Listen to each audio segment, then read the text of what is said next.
I'm Shannon Doyle, and I'm the owner and principal broker here at Eugene Realty Group. And I wanted to create just a quick little video to explain the cost that a seller incurs when they are thinking about selling their home. And I like to say right up front that usually what happens when you're thinking about selling your home, you would have a real estate agent come over and they would give you a little market analysis and give you an idea of what your home is likely to sell for. And when they do that, they can create for you an estimated net sheet.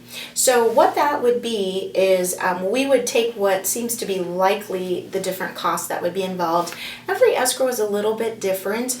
We don't know what kind of repairs maybe are going to come up during the negotiation period with the buyer. So sometimes they ask you for a credit and sometimes they want you to do repairs, and we never know for sure how much that's going to be, and we kind of estimate the taxes and some of the other fees. So basically it's just an estimate, but it should be pretty close at least to give you a ballpark idea. And basically what happens is you'll have, whatever sales price you negotiate with the buyer, that will be a credit to you. And then sometimes you have some taxes that you paid and you're going to actually get some of that back. So sometimes you have a couple of other credits that go in there. And then anything that becomes a cost during the process of the escrow, that becomes a debit. And so what they do at the end, the title company, they take all the credits and they minus off the debits, and then what's left becomes your net. And then they can wire that to you or straight into your bank account, or they can give you a check at the very end, and off you go and once it closes. So what's great about being a seller is that all of the fees pretty much are not due, no costs are incurred until the very end of the entire escrow. And for most folks, it's really not anything out of pocket, it's just coming out of your net proceeds from the sale. So that's kind of nice, just a nice thing for the seller. The buyers have to come up with earnest money and things like that right up front, so it's a little bit different when you're the seller. So basically the only cost that you may incur kind of right up front is kind of in the inspection period. So perhaps if you've got well and septic, you may have to pay to have those things inspected. And any repairs you negotiate with the buyer, sometimes they'll want a credit instead of having you repair things. And if you give them a credit, that's going to just come up at the end, so that'll come out of your net proceeds.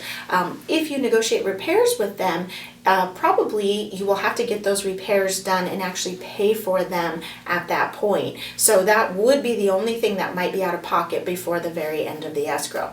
And so you'll have an opportunity to negotiate all that with the buyer. And as I said up front, this is where we come up with an estimate up front, but we're never quite sure until you kind of get through the process to really know exactly how things go. Every buyer's a little different, every property's different, and every seller's situation's just a little bit different.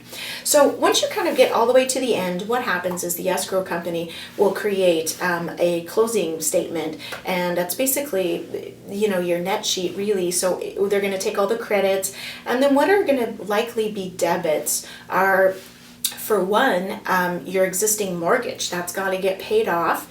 And one thing a lot of folks don't think about is you not only have your payoff amount, but usually interest is paid in arrears, meaning when you make your payment, the actual interest for the month moving forward actually gets paid the next month. So that usually there's just like one extra lag payment that's in there, so that's got to get paid.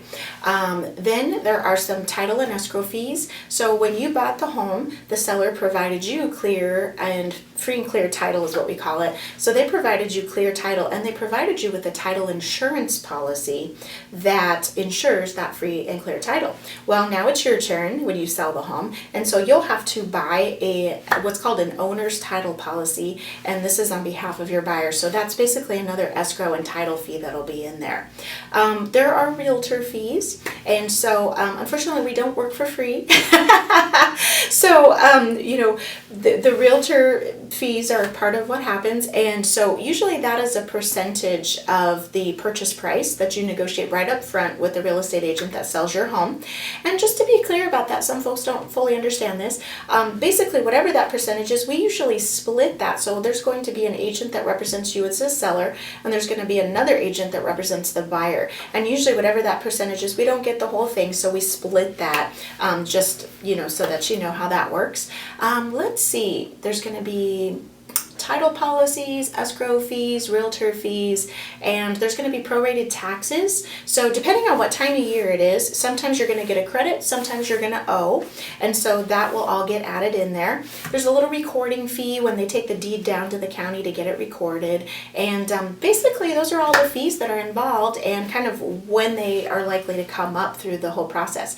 So if we can answer any questions for you, if there's anything I didn't explain clearly or you have some additional questions, feel free to reach out to us. We've got a really great team of agents here at Eugene Realty Group, and any one of us would be happy to answer any questions that you have. You can call or text us. Thanks so much.